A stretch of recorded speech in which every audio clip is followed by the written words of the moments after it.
আজকের এই যোগদান অনুষ্ঠানে আপনারা জানেন যে ধারাবাহিকভাবে জাতীয় নাগরিক পার্টির এই যোগদান অনুষ্ঠান চলমান আছে এবং সামনেও আরো অনেকেই যুক্ত হবেন। আপনারা আরো দেখতে পাবেন অনেকেই নতুন করে জাতীয় নাগরিক পার্টিতে এটা চলমান থাকবে। আজকে আমাদের সাথে যুক্ত হয়েছেন ওয়ারিয়র্স অফ জুলাইয়ের কেন্দ্রীয় নেতৃবৃন্দ, যারা জুলাই গণঅভ্যুত্থানে আহত হয়েছিলেন, যারা সর্বোচ্চ আত্মত্যাগ করেছিলেন এই জুলাই গণঅভ্যুত্থানকে সফল করার জন্য এবং ফ্যাসিবাদ থেকে এই দেশকে মুক্ত করার জন্য। তারা আবারও বাংলাদেশকে একটি নতুন বাংলাদেশ বিনির্মাণের জন্য, গণভোটের রায় বাস্তবায়নের জন্য এত আত্মত্যাগের পরেও তারা এখনো রাজপথে আমাদের সাথে সক্রিয় থাকতে চান। তারা দেশের মানুষের জন্য কাজ করে যেতে চান। এটা আমাদেরকে সবসময় প্রেরণা দিবে। আমাদের সাথে আজকে যুক্ত হয়েছেন তুরস্কের একটি বিশ্ববিদ্যালয়ের প্রফেসর ডক্টর মোহাম্মদ নাজিমুর রহমান। তিনি দেশের বাইরে থেকেই যুক্ত হচ্ছেন। আমাদের সাথে আজকে যুক্ত হচ্ছেন অধ্যাপক এমএইচ আরিফ স্যার। তিনি একজন বীর মুক্তিযোদ্ধা এবং অনেকগুলো শিক্ষা প্রতিষ্ঠানের পৃষ্ঠপোষক গাজীপুরে। সিনিয়রদের অংশগ্রহণের মধ্যে দিয়ে তাদের অভিজ্ঞতাকে কাজে লাগিয়ে জাতীয় নাগরিক পার্টি এগিয়ে যেতে চায়। আমাদের সাথে আজকে যুক্ত হচ্ছেন ঐতিহাসিক ফরাজি আন্দোলনের নেতা হাজী শরীয়তুল্লাহ উত্তরসূরি আব্দুল্লাহ মোহাম্মদ হুসাইন ভাই। জাতীয় নাগরিক পার্টি এই অঞ্চলের দীর্ঘ সময়ের যে মুক্তির লড়াইয়ের যারা নেতৃত্বে ছিলেন তাদেরকে আবার একসাথে করছে নতুন বাংলাদেশ নির্মাণের জন্য।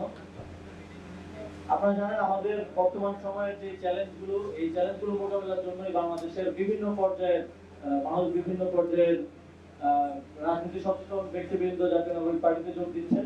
এর মূল কারণ হচ্ছে গণভোটের রায় বাস্তবায়ন এবং নতুন বাংলাদেশ বিনির্মাণ। আমরা ভেবেছিলাম এবং আমরা বর্তমান সরকারি দল থেকে তখন প্রতিশ্রুতিও পেয়েছি যে তারা জুলাই সনদ বাস্তবায়ন করবে, গণভোটের রায় বাস্তবায়ন করবে। কিন্তু এখন আমরা দেখছি যে তারা জাতির সাথে প্রতারণা করেছে এবং সেটা তারা বুক ফুলিয়ে সংসদে দাঁড়িয়ে তারা বলছে। এটা জাতি হিসেবে আমাদের জন্য অত্যন্ত লজ্জাজনক।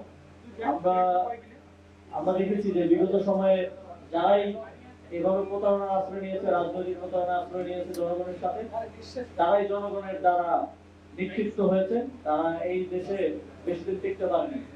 বাংলাদেশের জনগণ সঠিক সিদ্ধান্ত সব সময় নিবে, সামনের দিনেও নিবে। তবে আপনাদের এই ভুল রাজনীতির ফলে তরুণ প্রজন্ম, ইভেন আপনাদের সন্তানরাও আপনাদের এই রাজনীতিকে সাবস্ক্রাইব করতে পারছে না। বিএনপির অনেক বড় বড় নেতাদের সন্তানরা মাঝে মধ্যে আমাদের সাথে যোগাযোগ করেন, ইভেন স্থায়ী কমিটির সদস্যদের সন্তানরাও যোগাযোগ করেন যে তাদের বিএনপির এই রাজনীতি পছন্দ হচ্ছে না।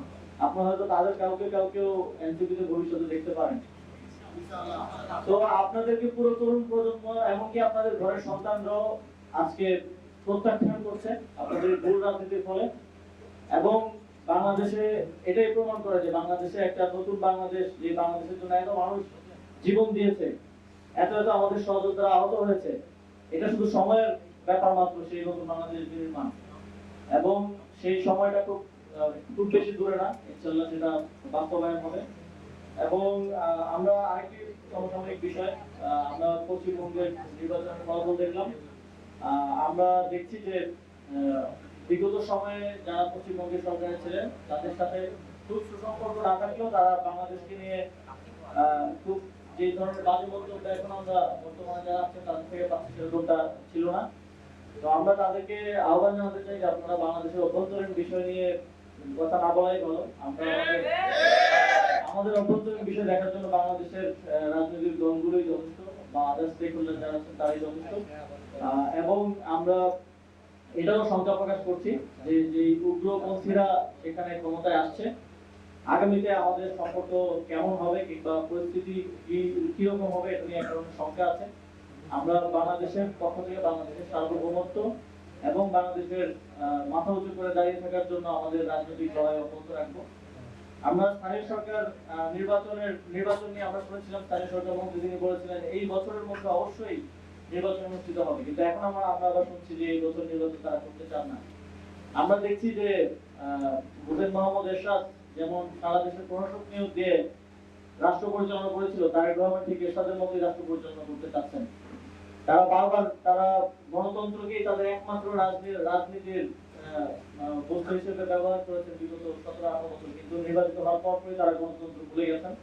তারা এখন সব জায়গায় ধরে ধরে লোক বসিয়ে দিয়েছেন যারা জনপ্রতিনিধি হতে ব্যর্থ হয়েছে, নির্বাচনে পরাজিত হয়েছে, এবং যারা নির্বাচনে মনোনয়ন বঞ্চিত হয়েছে তাদেরকে দিয়ে এখন স্থানীয় সরকার প্রতিষ্ঠানগুলো চালানোর, তাদেরকে প্রশাসক হিসেবে বসিয়ে চালানোর একটা পায়তারা চলছে।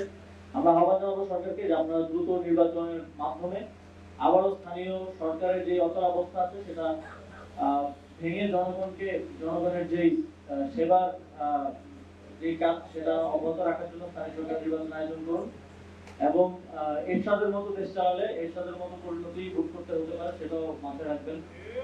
আমরা জাতীয় নাগরিক পার্টির আজকের এই অনুষ্ঠানে আপনারা যারা উপস্থিত ছিলেন সকলকে অসংখ্য ধন্যবাদ জানাই। নতুন যারা জাতীয় নাগরিক পার্টিতে যুক্ত হচ্ছেন সকলকে আমরা স্বাগত জানাই, এবং আগামী দিনেও আরো যারা জাতীয় নাগরিক পার্টির সাথে যুক্ত হতে চান তারা আমাদের বিভিন্ন পর্যায়ে, যারা জেলায় যুক্ত হতে চান জেলা কমিটির সাথে, থানায় যুক্ত হতে চান থানা সব কমিটির সাথে, এবং আমাদের সাথে যোগাযোগ করবেন। আমাদের জাতীয় নাগরিক পার্টির দল দেশের মুক্তিকামী জনগণের জন্য সবসময় মুক্ত থাকবে।